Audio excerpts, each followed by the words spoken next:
ভাইটি ভণ্টিহঁত, আজি মই তোমালোকৰ আগত এটা সুন্দৰ নীতিশিক্ষামূলক সাধুকথা ক'বলৈ ওলাইছোঁ দেই। সাধুকথাটো আশা কৰোঁ তোমালোকে শুনি বৰ ভাল পাবা আৰু ইয়াত এটা সুন্দৰ নীতিশিক্ষা সোমাই আছে। এতিয়া বাৰু মই সাধুকথাটো আৰম্ভ কৰিছোঁ দেই। সাধুকথাটোৰ নাম হ'ল আইতাৰ দয়া। এসময়ত অসমৰ শিলাদিত্য গড় নামৰ এখন চহৰ আছিল আৰু সেই চহৰখনত এগৰাকী বৃদ্ধাই বসবাস কৰিছিল। তেওঁ ওচৰ চুবুৰীয়া সকলো মানুহকে বৰ মৰম কৰিছিল আৰু সেইকাৰণে তেওঁকো মানুহবিলাকে মৰমতে কি বুলি মাতিছিল জানানে? আইতা বুলি সকলোৱে মাতিছিল।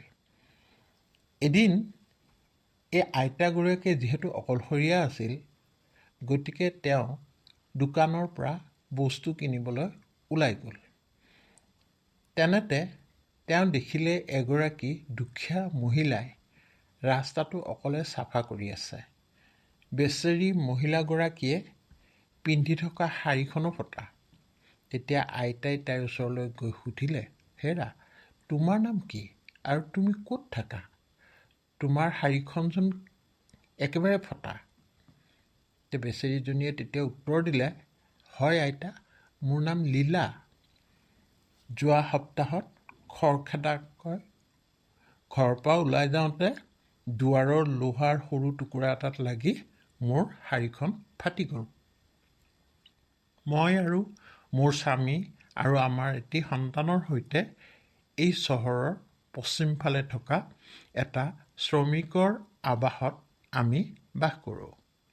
মোৰ স্বামীৰ ওচৰত একো টকা পইচা নাই। আমি বৰ দুখীয়া আইতা, সেইকাৰণে আমাক খুৱাব মেলিব তেওঁ নোৱাৰে। সেইকাৰণে ময়ো দৈনন্দিন জীৱনত বহুত কষ্ট কৰিবলগীয়া হয়। অকল দুবেলা দুমুঠি খাবলৈ আৰু মোৰ সন্তানক ডাঙৰ দীঘল কৰিবলৈ মই যথেষ্ট কষ্ট কৰিবলগীয়া হয়। তেতিয়া আইতাই ক'লে, তুমি কি কাম কৰা? তেতিয়া লীলাই উত্তৰ দিলে, প্ৰতিদিনে ৰাতিপুৱা আৰু গধূলি মই পুৰণি কাপোৰ, কাগজ, প্লাষ্টিক, ৰাস্তাত সিঁচৰতি হৈ থকা বিভিন্ন বস্তু সংগ্ৰহ কৰোঁ আৰু এইবিলাক গোটেই সংগ্ৰহ কৰি তুলি লৈ গৈ সেইবোৰ মই বেচোঁ। তাৰপিছত সেইখিনি বেচি যিখিনি পইচা পাওঁ সেয়াৰে মই ঘৰ চলাওঁ। তাৰপিছত কিন্তু আইতা মই বহি নাথাকোঁ। তাৰপিছত ৰাস্তাবোৰো মই চাফা কৰোঁ আৰু সেইটো এটা মোৰ কৰ্তব্য। তেতিয়া আইতাৰ খুব কৌতূহল হ'ল দেই। কৌতূহলত হোৱাত আইতাই আকৌ সুধিলে, ঠিক আছে, তাৰপিছত তুমি ঘৰলৈ গৈ জিৰণি লোৱানে? তেতিয়া লীলাই উত্তৰ দিলে, নাই আইতা, মোৰ কাৰণে জিৰণি লোৱা সম্ভৱেই নহয়। গতিকে মই কি কৰোঁ, ইয়াৰ পিছত মই ঘৰলৈ গৈ মই দোকান পৰিষ্কাৰ কৰোঁ, গাড়ী চাফা কামো কৰোঁ আৰু সন্ধিয়া বজাৰলৈ ওলাই গৈ মাছ বিক্ৰী কৰোঁ। লীলাই তেনেকৈ ক'লে।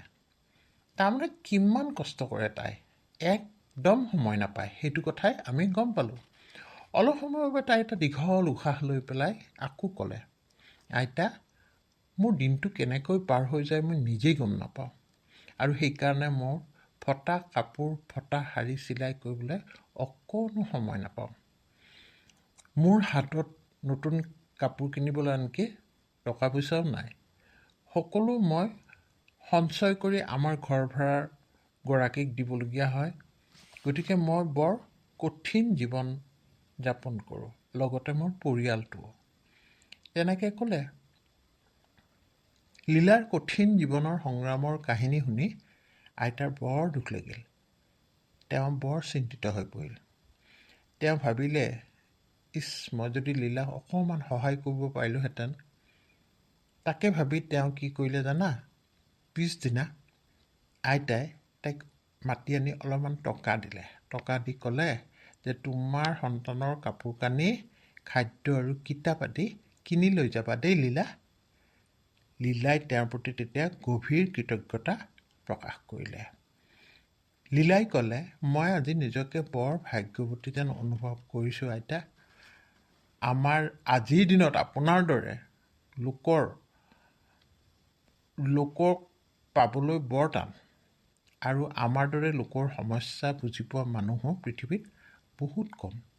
ভগৱানে আপোনাক যেন সহায় কৰে আৰু ভগৱানে আপোনাক যেন আশীৰ্বাদ কৰে। মই তাকেই ভগৱানৰ ওচৰত হাতযোৰ কৰি প্ৰাৰ্থনা কৰিছোঁ। তেনেকৈ লীলাই ক'লে।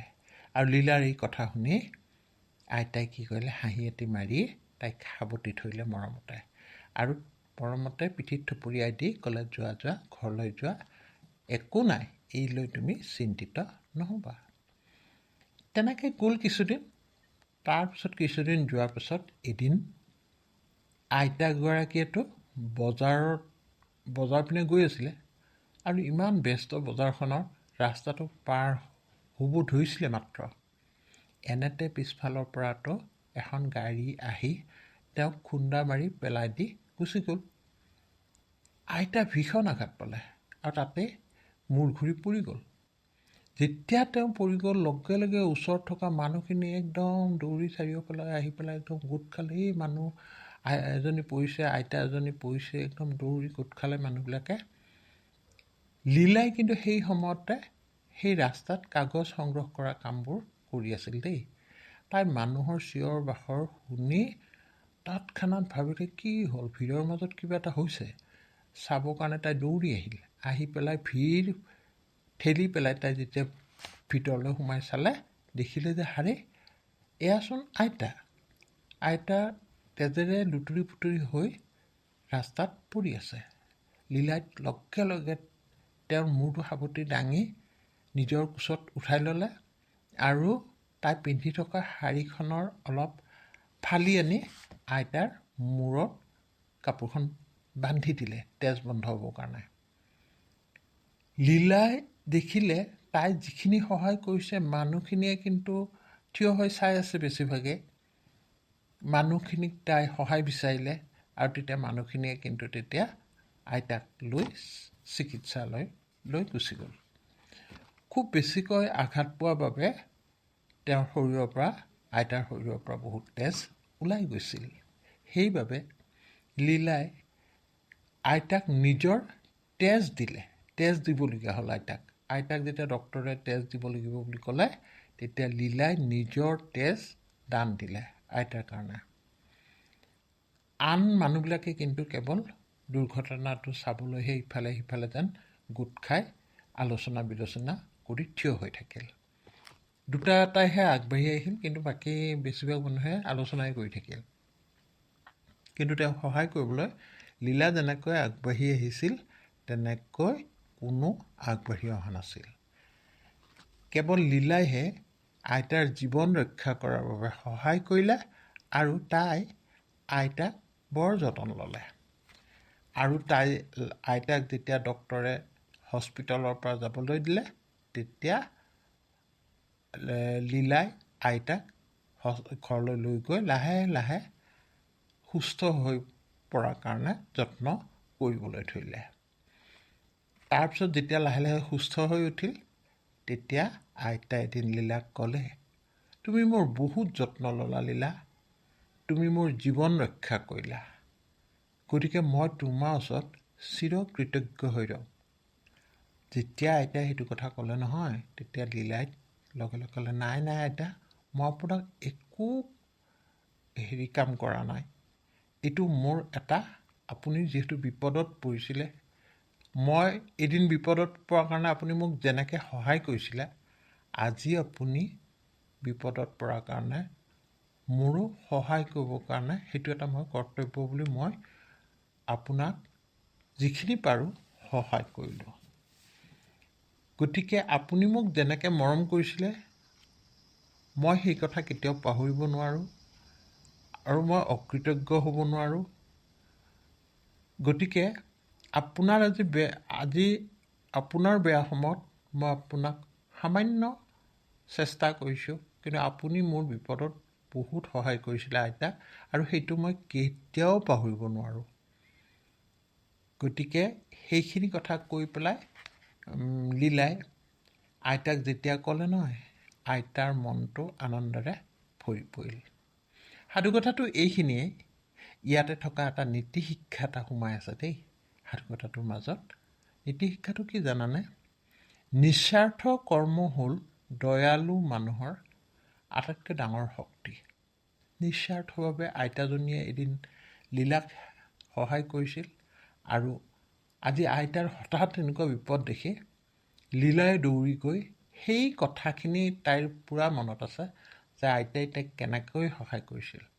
পাহৰি যোৱা নাই তাই নাপাহৰি পেলাই আইতাক যিমান পাৰে সহায় কৰিবৰ কাৰণে আগবাঢ়ি আহিছিল। গতিকে যদি আইতাই নিস্বাৰ্থভাৱে তাইক মৰম কৰিছিল, আৰু লীলাইও ঠিক তেনেকৈ নিস্বাৰ্থভাৱে আইতাক মৰম কৰিবলৈ চেষ্টা কৰিলে বা ভাল পোৱা দিবলৈ তাইৰ প্ৰকাশ কৰিলে। এইটোৱে হৈছে মানুহৰ আটাইতকৈ ডাঙৰ শক্তি, নিস্বাৰ্থ কাম। বুজিলা? সাধুকথাটো বৰ এটা সুন্দৰ নীতি শিক্ষামূলক। আশা কৰোঁ তোমালোকে সাধুকথাটো শুনি বৰ ভাল পালা, নহয়নে বাৰু?